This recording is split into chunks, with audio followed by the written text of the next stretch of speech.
If you want to do well in your season-long fantasy football league, you got to do well in your draft. And how do you do well in your draft? It's all about participating in mock drafts. We're going to go through a 14-team mock draft and all the tips and strategies for success, all coming up next.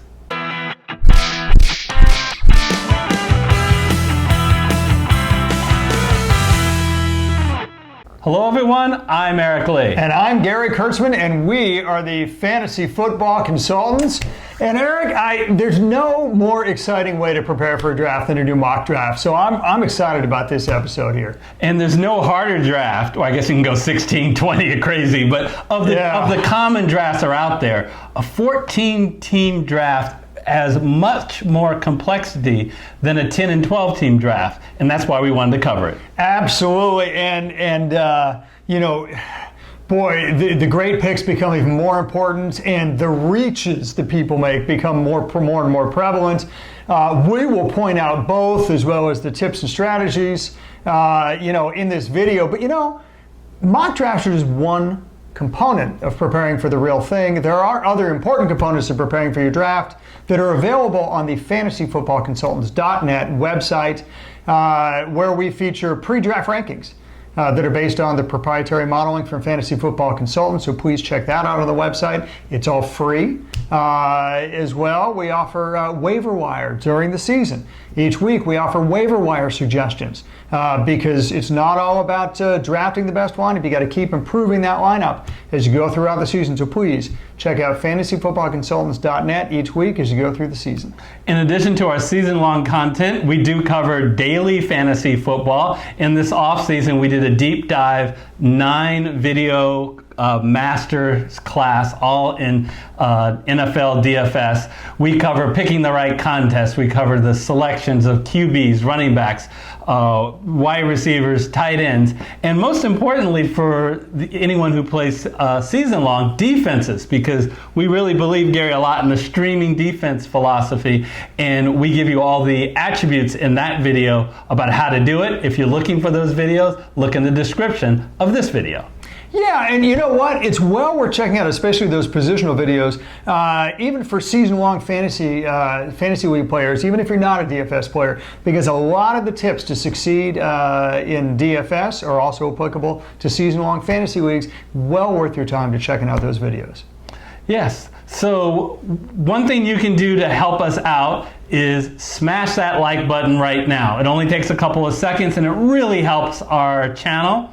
In addition, go ahead and hit the red subscriber button if you haven't yet, followed by the bell icon so you can be notified of all our future videos, because Gary, we have a lot of good content coming out, not just in the off season, but during the season. Absolutely, but today is all about the mock draft. So without further ado, let's get into the draft studio right now.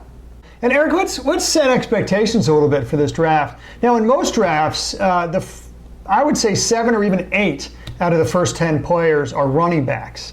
Why? Just because the drop-off in running backs between RB1 and RB2 is so much bigger than any other position, right? And in fact, if you expand it to like the first 50 picks, it's usually 44 or even 45 of the first 50 picks are running backs or wide receivers, because again, outside of the top 3 elite tight ends and the top 2 or 3 elite quarterbacks, the difference in the remaining players just isn't big enough, Eric, to justify picking anybody else in that first 50. So that's what I would expect here in this draft. Yeah, so let's get into it. This draft is going to be 14 teams. So, Gary, it'll be interesting because it makes quarterbacks and tight ends just slightly more valuable than they were in 12 and 10 team leagues. So we got 1 quarterback, 2 running backs. We're only going to do 2 wide receivers and instead add a flex position that could be a running back or a wide receiver, a tight end, a defense, and a kicker, and we are ready to make it happen. Let's get ready to rumble! Round 1. Okay, Gary, well, the first person off the board is Saquon Barkley, who I nickname as the forklift operator because he's going to receive a ton of stacked boxes this year. It's the wide receivers are having trouble out there. Yeah, and in fact, so 7 of the first 10 are running backs as we expected it to be. Does it surprise you that Ezekiel Elliott fell to 4th and we had Smile for the Kamara and C-Mac picked ahead of him? Does that surprise you? It makes me wish I had the 4th pick. It does. I got to believe that what's going on there is as we're filming this, Ezekiel Elliott is still residing in Mexico rather than being at training camp. And I got to believe something like that's going on. He's your second pick if he's signed and ready to go. Let's talk about our pick, Gary. So we're picking in the 14th pick, and we also will get the very next pick and the 15th pick in this snake format. So we've got a couple of different options to go here. So let's talk about alternatives. So I'm going to give you the guy that's jumping off the page for me, and that is Travis Kelce. I alluded to it earlier. When you are playing a 14-team league, it puts a greater emphasis on tight ends because guess what? 14 tight ends are going to have to be selected. And Travis Kelce is in a tier of himself, all at number 1, and he's so much better, Gary, than the 14th tight end. Well, that's right, and he sits here by himself because everybody thinks of the Elite 3 tight ends, which this year is going to be Zach Ertz, Kittle, and of course Kelce. But the reality is Kelce's been the top tight end each of the last 3 years. He's money in the bank.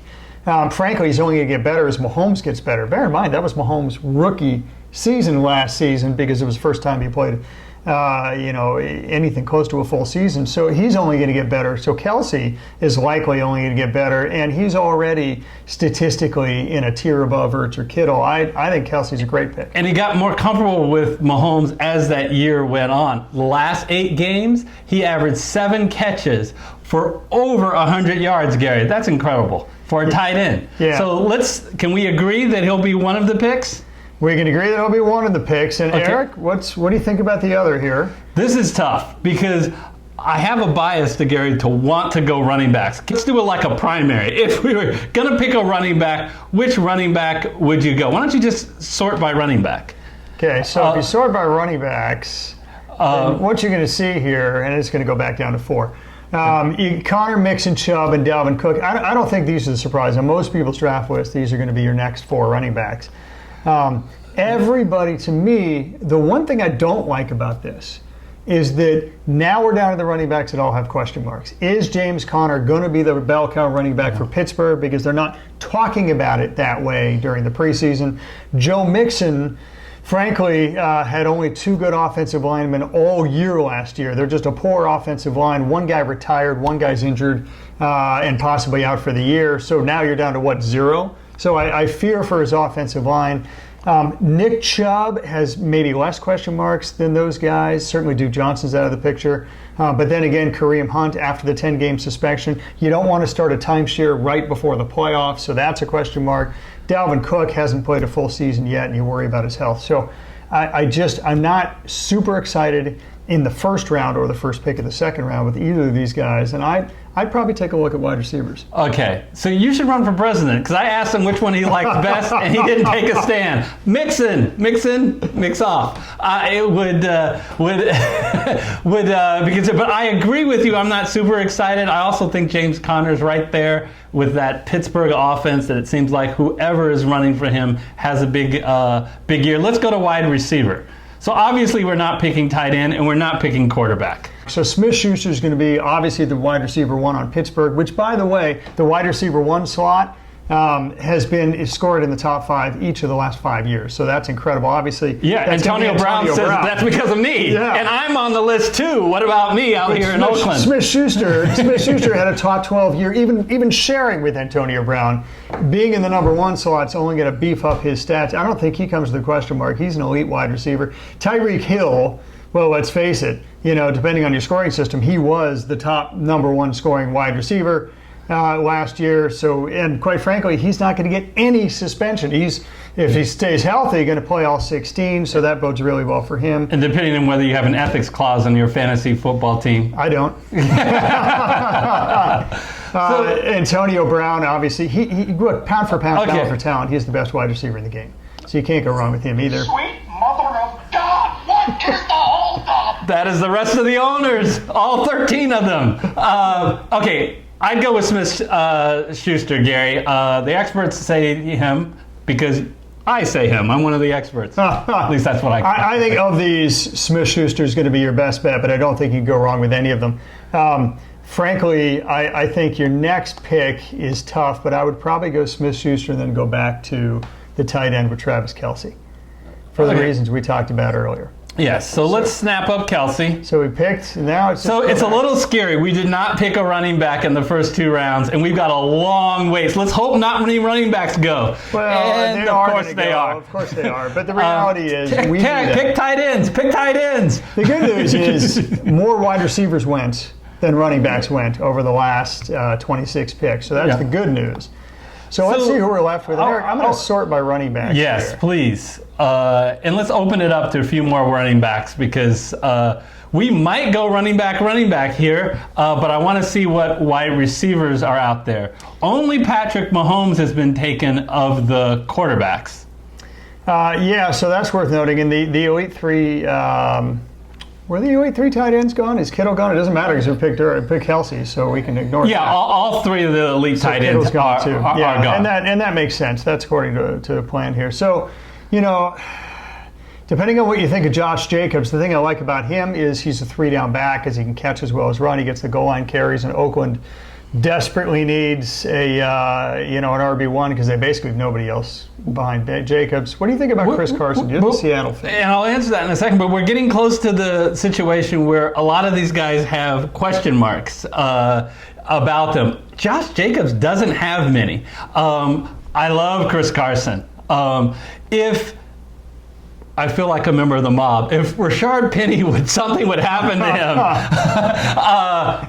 I would absolutely want to go Chris Carson. Look, I'm a Seahawks fan. I've watched all of their games. At least for my opinion, Chris Carson is the more talented running back. But the Seahawks just spent the year before a first-round picker on Rashard Penny. And it's going to be a timeshare. Now, that may be okay. That just may be okay on Seattle because they run so much. But we may end up picking both of them, but I like Josh Jacobs more. Yeah, and I like Josh Jacobs more too. And Mark Ingram's kind of an interesting guy because Gus Edwards is not going to, he's 3 yards in a cloud of dust. Mark Ingram is going to have the RB1 role in Baltimore, so he's another possibility. Sony Michel, I think it's 50-50 whether, frankly, he or James White ends up with more fantasy points. David Montgomery, it's always a little bit risky to pick somebody who's a rookie. So we're going to go with Josh Jacobs. So we're going to go with Josh Jacobs, but who's our next pick? So we'll draft him, but who is our next pick? That's terrible, Gary. So wide receiver. That's the thing, is we have one more pick now. So do we go running back? Well, let's see what the wide receiver. I can't believe you already selected a guy without even looking at the wide receiver. We're going to go with Josh Jacobs you were, for sure. You were unwilling to go 2 wide receivers, and neither would I have been. So Kenny Galladay, my gosh, can you just sort by wide receivers? 2 guys I really like in Kenny Galladay, who led Detroit last year in the receiving corps in receptions, in yards, in touchdowns. I mean, he's the guy on Detroit. But boy, lots of opportunity for Chris Godwin now. Gone is Adam Humphries. Gone is Deshaun Jackson. So there's no question he's going to be a key guy in the Bruce Arians offense. Yeah, the thing I like about Kenny Galladay that you can't say about anybody else on here except possibly Cooper Kupp is, Kenny Galladay is going to get the majority, and maybe even among the wide receivers, the vast majority of all the red zone looks. Yeah. So not only is he the wide receiver 1 and going over the middle, he's going to have the most receptions, bear in mind it's a half PPR draft, but also he's going to get the vast majority from the wide receiver slot of the red zone looks. Now, by the way, so will Cooper Kupp. I just don't think Cooper Kupp has the dynamicism and is going to gain as many yards as Kenny Galladay. He's in a little bit better offense, but he shares with 2 other good wide receivers. This guy, man, you're straining to find one other good wide receiver on Detroit, quite frankly. So he's going to have less competition. So Gary, who's your... I think Kenny Galladay. I agree. The answer. I agree. So there goes my man Chris Carson. There goes Godwin. All the guys that we talked about are gone. As is, 4 quarterbacks are off the board. So what we're down to is the Baker Mayfield. Now, who is our ranked 5th quarterback, if we want to go that route. Well, we still got a running back slot, and by now we should be filling all our running back slots. Yes. I mean, the reality is, sure, the running backs have question marks, but man, if we wait another 26 picks, then even the ones with question marks are likely to be gone. Personally, Lamar Miller, bear in mind, Houston got rid of Donta Foreman. So Lamar Miller at the moment has very little competition on Houston. I like that. He's also a 3-down back. I think, I'm surprised he's lasted this long, quite frankly. Darius Geis is the other guy who I would seriously consider, because if he's going to come back really healthy from, of course, that devastating knee injury of last year, then he should be a 3-down back for Washington. I just think Lamar Miller comes with the last health question mark, so that would be my pick. Okay. Old Man River, a.k.a. Adrian Peterson, didn't appreciate you saying Geis would be a 3-down back. I think it's almost certainly. Let's look at wide receiver. Because in these 2 picks, Gary, what I would love to do is knock down, get a running back and knock down a flex. So we've got a bunch of opportunities there. And could you go back to running back one more time as I take a look and see what our choices are? There's the aforementioned Rashad Penny as an option. But like I said, I think there's a significant likelihood, coming from a Seahawk fan, that Chris Carson, Penny will get some carries, okay? But Chris Carson is going to be the goal line back. He's bigger and stronger than Penny. And I think he'll get more carries than Penny. So I think we like Lamar Miller. I think it's safe to go ahead and draft him now. I'm surprised he's lasted this long. And, well, we got Lamar Miller, and we also seem to have highlighted the screen. There we go. Eric, let's look at the wide receivers and the running backs together. So let's say suggested players, because when you think about flex, you got to look at them all together. In fact, I'm going to get 6 on the screen here just so we can maximize our choices. It starts to look intriguing drafting a quarterback. I think Baker Mayfield's got a high ceiling, but again, I think you're too early. Wait on quarterbacks. You've read it in a number of different places. It's all about the fact that they don't distinguish from each other nearly as much to justify picking one this soon. So Eric, you got Robbie Anderson, who I'm not crazy about. Rashad Penny, who's in a weak timeshare. I think Darius Geis, I'm surprised only 1% of the experts agree, because I honestly think he's got a higher ceiling than anybody here. Yeah. Everybody picks Corey Davis every year. He's the sleeper pick. Corey Davis is going to break out. Honestly, Mariota hasn't been good in 2 years, and we have yet to see Corey Davis be anything close to consistent. If it were me, I would go Darius Geis. And my pick isn't even on the screen. If you sort by wide receiver, you'll get my pick. And we're getting to the point of the draft. We're still talking starters, but I like the upside of Sammy Watkins, Gary. He's playing on an offense that's just incredible in the Kansas City Chiefs. And a lot of people go, oh, he's such a bust. But it's not his fault. It's not that he hasn't played well. He's just been underused. He caught 73% of the passes thrown to him last year by Pat Mahomes. I think his upside, if he can get just used a little bit more, I think is great. He's the number 2 receiver, wide receiver, although the number 3 option behind Kelce and Hill. He'd be my pick. Yeah, I think Geis as a de facto number 1 option, because he's going to be the RB1. I actually like Christian Kirk because he's already overtaken Larry Fitzgerald as the number 1 option on what we think is going to be a much more prolific air raid offense. All right, so I'll let you make the call, Gary. I think we go with Geis. I really do. He's got too much upside. And, where are we in the draft? We're around 6, 71st pick. Guys with this high in upside are few and far between. Inconceivable! All right, I didn't get my way, but that's all right. That's not inconceivable. Okay, so shock of all shocks, Sammy Watkins is gone. So the quarterbacks went off. We talked about too. Quarterbacks went way off the board. So there's 12 of 14 quarterbacks that have been selected. Can we just look at the quarterbacks just for a minute? We haven't talked much about it. Looks like Jameis Winston is available and Big Ben Roethlisberger. I think what's going to happen here, Gary, is there's only one other person who hasn't picked a quarterback. If we don't pick a quarterback here, one quarterback will likely be taken.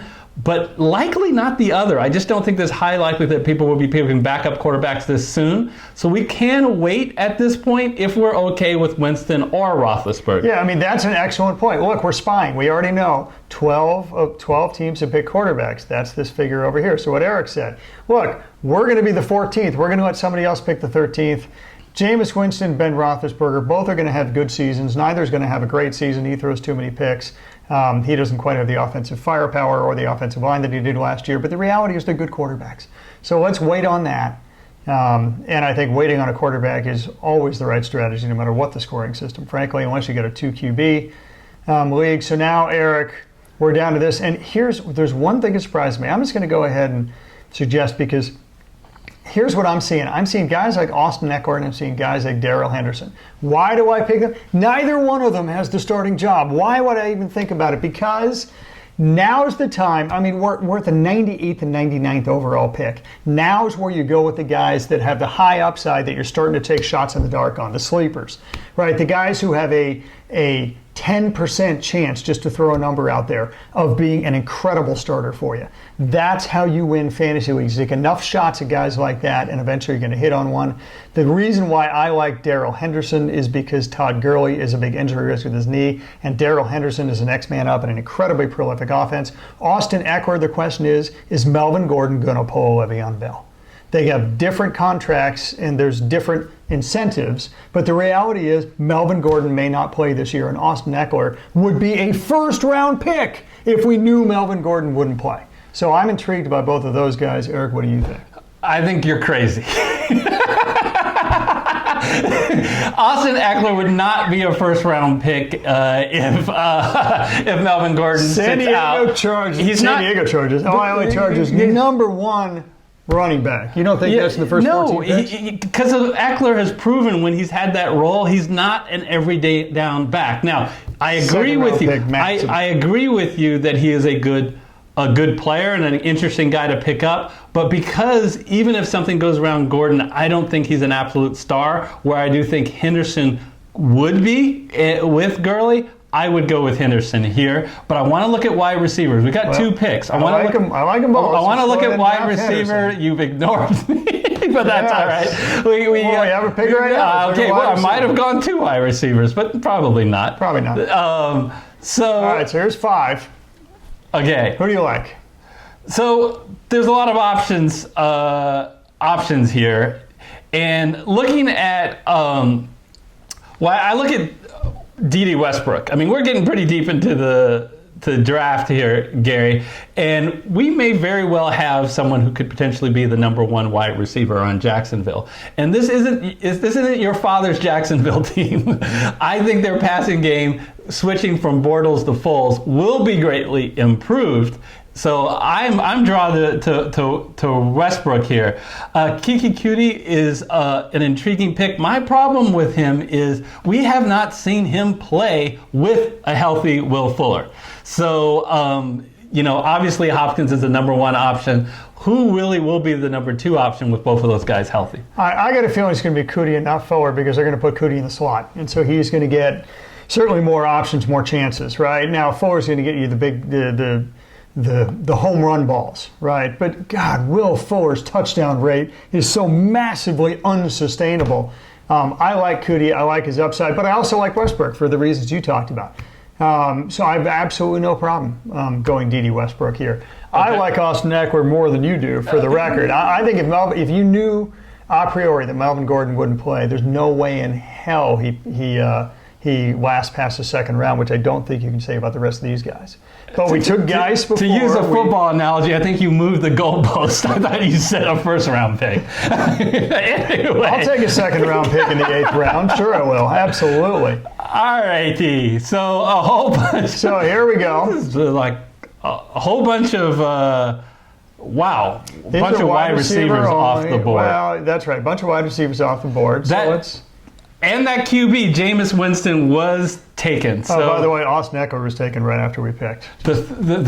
Just saying. Just throwing it out there. Let it go. Let it go. Let it go. So, okay, I don't think we need to go quarterback here now. All the other teams have picked quarterbacks. Eric, we're on bench players. It's still a little bit too early to pick defense and kicker. So talk to me a little bit about who you like. So my suggestion is, are there other players we are really excited to get? If the answer is no, we got to pick up Ben Roethlisberger. But if there are players that we really feel like it can make a big difference, I'm circling somebody. Tell me. Tell us about John Brown. First of all, let's make sure that John Brown is on Buffalo, and thank God for that, because Josh Allen throws the deep ball a hell of a lot more and better, by the way, than any Baltimore quarterback ever could. Certainly, the one they have now. So I like John, necessarily not throwing the ball at all. I don't want the deep ball. I got to tell you, I think John Brown is the perfect fit of skill set with opportunity. And Eric, I'm genuine. We're at the 126th pick, and this guy is likely going to be the wide receiver one on Buffalo. I'm shocked, and I take him in a heartbeat. Okay, I really do. So I would like to pick him ahead of Roethlisberger. But the question is, now, if we look at our bench, we have one running back and two wide receivers. Is there a running back we're super excited about? If not, I'd want to go Roethlisberger.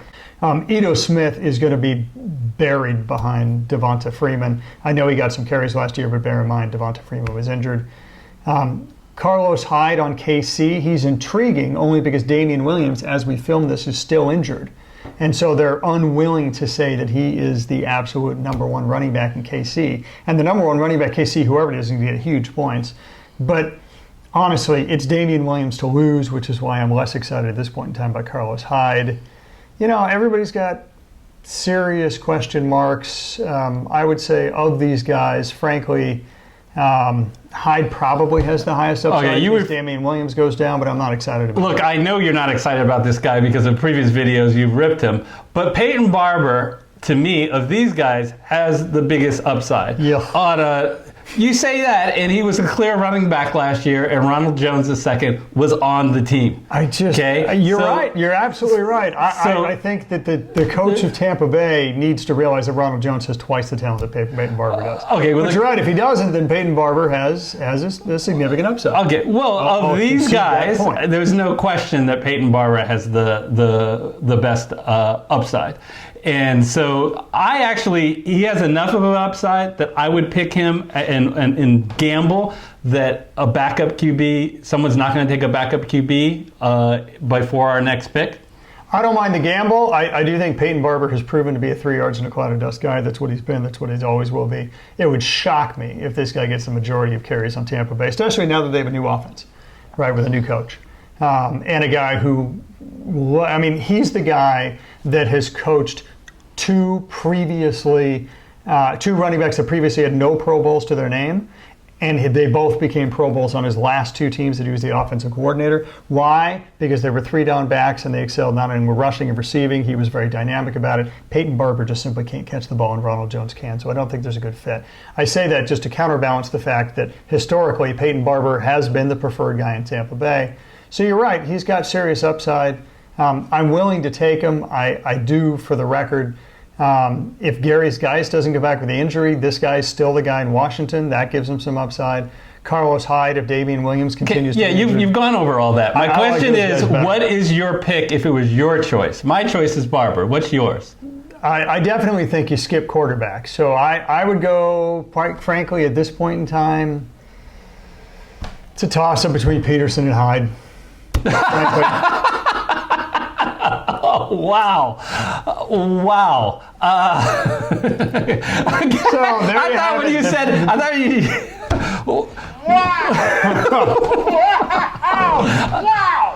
I can say is wow! Okay. It's hard to be too excited about any of these guys, frankly, but we'll go with Peyton Barber. Go ahead. Let's do that. Please don't pick a quarterback. No quarterback, no quarterback, no quarterback. And I think we're safe even if a quarterback is picked. Okay. I really do. Okay, and there was no quarterback. So one quarterback was taken. No quarterback was taken in that period. 13 or 14. That was the previous round. That was Jameis Winston in the previous round. But Ben Roethlisberger is still available. That should absolutely be our next pick. I think at this point, Who do you go, choosing defense or kicker? Who do you choose? You know, our belief normally is to go to do kicker first and then a defense because we're doing a streaming defense philosophy. But when you have 14 teams, that makes it a little bit harder to do a streaming defense. Can you sort by defense? I know this means that we're going to get a bad kicker, but I'm okay with that. What do you want? Honestly, I think the other good choice is Jacksonville. It's not just because 66% of the experts agree, but the reality is we're two things. One, we're only 1 year removed from Jacksonville being an incredibly dominant defense, in metrics that tend to be good predictors like sacks that tend to get repeated year after year after year. And two, they've returned every starter from that defense but one. So I will grant you last year that they fell from number 1 defense to number 10 defense last year, and defense is a crapshoot that way, but they've clearly got more talent on the field than anybody else. For me, I picked And to support you, they added a first-round draft pick, high first-round draft pick, Josh Allen, on their defensive line, and he will help them. Let's go ahead and pick Jacksonville. All right, so we'll get whatever we're left with kicker. We know that they're in the next round. This round's going to be all defense, and the next round's going to be kickers, and that's fine. So let's make this last pick pretty quick. We're not going to spend a lot of time worrying about it. Usually you want a kicker that has a strong leg on a strong offense. Yeah, and I think the strong offense is key. I think of all these guys, who do you think is going to be kicking with the best offense? What are your thoughts on that? Chris Boswell, Pittsburgh has a pretty darn good offense. The Chargers with Michael Bagley has a pretty good offense. I would go with Bagley, but I'll defer to you. I would go with Bagley too. The reality is the Chargers are going to likely have certainly top 10, maybe top 5 offense, and this guy's got one hell of a leg. So for the leagues with longer field goals, getting more points, I like him a lot. Let's go ahead and do that. And here we are. All right. Oh, Fantasy Pros didn't like our team. Well, folks, it's passing. But it's hard to get an A or an A minus or whatever when you have a 14-team league because you're digging deep with, basically the last 6-7 picks. Oh, so I'm not. Our sound guy likes our team. Real quick, let's go through it. Gary, what do you think are our strengths and what are our weaknesses? I definitely think our strengths are the guys who catch the pass because, man, you got Smith-Schuster, Galladay, and Kelce, and that is very strong. But Eric, Jacobs, Miller, and Geis, we managed to fill all 6 money slots with guys who are first stringers, wide receiver 1s, tight end 1s, or running back 1s, and that's incredibly hard to do. I think it's a huge strength. In a 14-team league. Yeah. I think that's incredible. We got some reaches on our bench. Everybody's going to have reaches on their bench. That's the point of a bench. We got a decent quarterback that we can count on in Roethlisberger. Eric, I like our team a lot, actually. All right. So we appreciate all of our community out there watching our content and interacting with us. You know what? We had a little disagreements and arguments in here, but please settle it for us. Put it in the comment section. Who is right? Who is wrong?